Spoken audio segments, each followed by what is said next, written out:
My name's Hayden McCoy, and this is the Real McCoy Guns YouTube channel.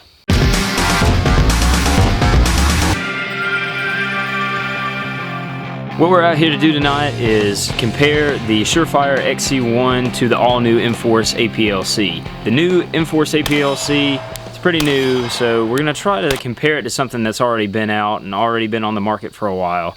And if we can, give you an insight on which pistol light's going to better suit you. The new Inforce APL-C is made of the same durable composite material as the original APL.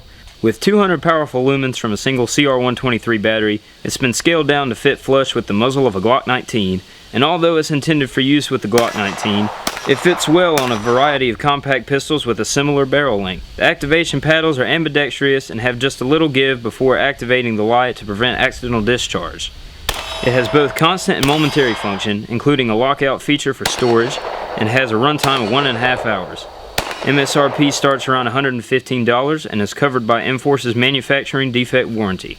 The Surefire XC1 was early to the game of compact lights, and with an all-new design that, like the Inforce APL Compact, fits flush to a Glock 19. It utilizes the same ambidextrous functions as other Surefire pistol lights. It also gives out an even constant or momentary 200 lumen beam from a single AAA battery for a runtime of 1.5 hours. MSRP is around $250 and is covered by Surefire's no-hassle guarantee. So with both lights being pretty close in comparison, we have a few tests to put them through to see how each light performs. First test we're going to go through is we're going to put each beam on a wall at fairly close range and see what kind of light pattern it's putting out. Some lights have a pretty tight pattern right in the center but not a lot of peripheral light, but some lights also have the problem of having too much peripheral light and not enough beam centered. So we're going to take both of them, aim it at the wall, see what kind of light pattern both of them have.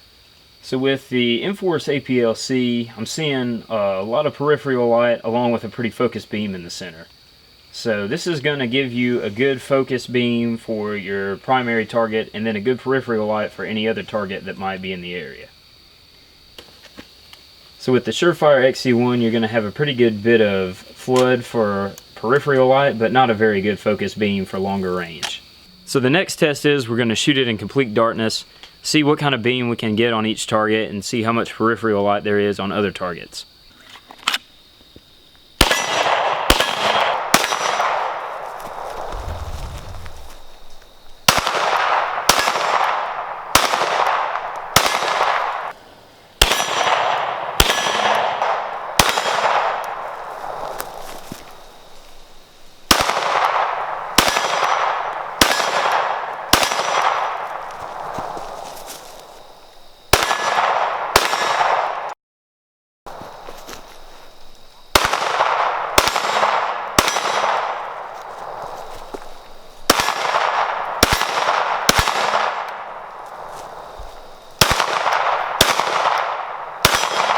Alright, so the next test is how much carbon buildup has built up on them. We've run them through a couple of tests, and what we're seeing is not too much carbon buildup. I'd say a good 100 to 150 rounds have been through each gun.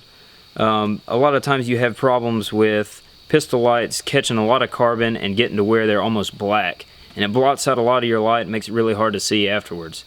So what we're seeing is both lights do a pretty good job at expelling the carbon away from the lens to where you can still see after a bunch of rounds. The last test we're going to put it through is how much incoming light can it overcome. What we're going to use is this 511 TAC12. It's about 200 lumens also. So what we're going to do is have this facing us back while we go and shoot at the target. And what that'll do is if somebody else were to have a light or we had to combat some incoming light, how much light is it going to be able to overcome and you still be able to see your target.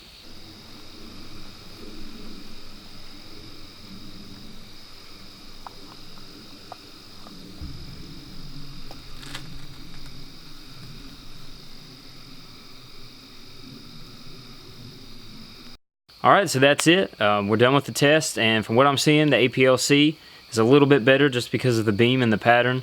The Surefire XC1, it does have a good feel to it. It is a little more compact, but overall I think having a good pattern is a little more important just so that way you can see past any incoming light and be able to get on target if that incoming light is hindering your vision. So thanks for watching. I hope that helps you, and this is Hayden McCoy with Real McCoy Guns.